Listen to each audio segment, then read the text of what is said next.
Hello, the Philippines president has just missed out on the chance of a meeting with Barack Obama.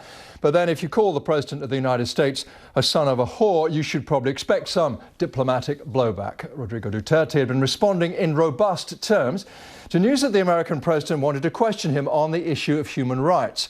Mr. Obama has now cancelled their planned meeting, and the row is threatening to overshadow this week's ASEAN summit in Laos. President Duterte's anti-drugs campaign in the Philippines has left nearly 2,500 people dead. He only took office in June. Bill Hayton reports. Rodrigo Duterte has insulted the Pope, the UN, foreign ambassadors, and now the President of the United States. Speaking just before flying off to the annual East Asia Summit, he was asked what he would say if Mr. Obama raised the question of human rights during their planned meeting. His response was direct. I am a president of a sovereign state, and we have long ceased to be a colony. I do not have any master except the Filipino people. Nobody but nobody. You must be respectful. Do not just throw away questions and statements. Putang ina, mumurahin kita dyan sa forum na yan. This is what the argument is about. 2,500 people have been killed in just over 2 months since Mr. Duterte came to power. Most are said to be drug users or dealers, but no one knows for sure. Many Filipinos are pleased that something is being done about lawlessness on the streets, but many others are horrified at the epidemic of murder. They want the international community to tell Mr. Duterte to respect human rights, but the president is having none of that. The campaign against drug will continue. Maraming mamatay dyan. Plenty will be killed until the last pusher is out of the streets.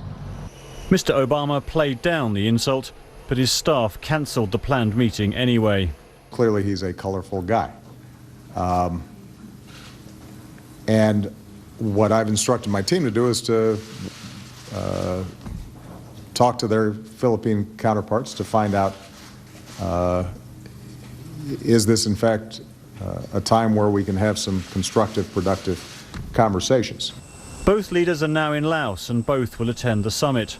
Everyone's waiting for the next burst of undiplomatic language. Bill Hayton, BBC News. Let's get more from our correspondent Karishma Vaswani, who is in Laos. Well, Karishma, where do we start? What is this doing to the summit? How much does it matter?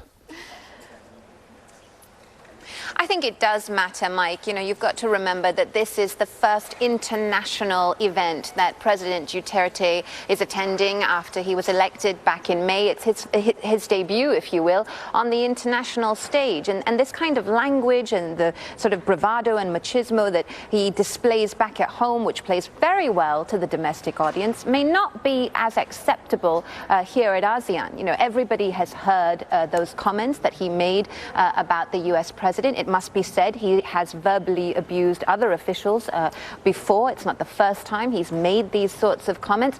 But, you know, the ASEAN meeting or the ASEAN summit, it has always been an opportunity for leaders in the region to sit down and have some real conversations about the state of affairs across the 10 member states. It's the first time many of the leaders in the region will be meeting the president. So I think they'll be waiting for that a little bit of diplomacy, Duterte style. It will be an interesting couple of days. And it's slightly tricky too, isn't it? Because the Philippines is a key Western ally, American ally, against China's territorial ambitions in the area. Indeed, and the South China Sea is likely to come up in the discussions at ASEAN if it doesn't end up sort of coming up in the actual final declaration that ASEAN releases at the end of the next 2 days. But yes, you're right, Mike.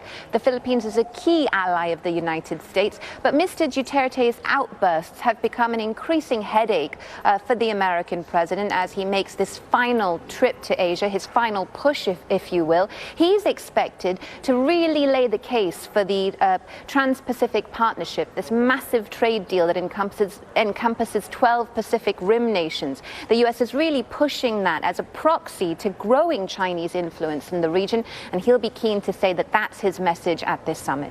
And you'll be there covering it all. Karishma, thank you very much indeed. Barack Obama was the target of an insult by Filipino President Rodrigo Duterte. The new Southeast Asian leader did not take kindly to criticism by Obama over his war on drugs. The American president expressed concern over a number of extrajudicial killings in the Philippines. Let's listen in to Rodrigo Duterte's comments as well as Obama's response.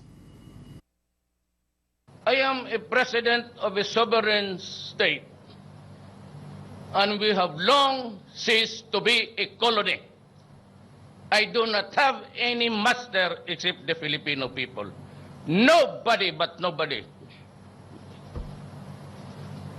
You must be respectful. Do not just throw away questions and statements.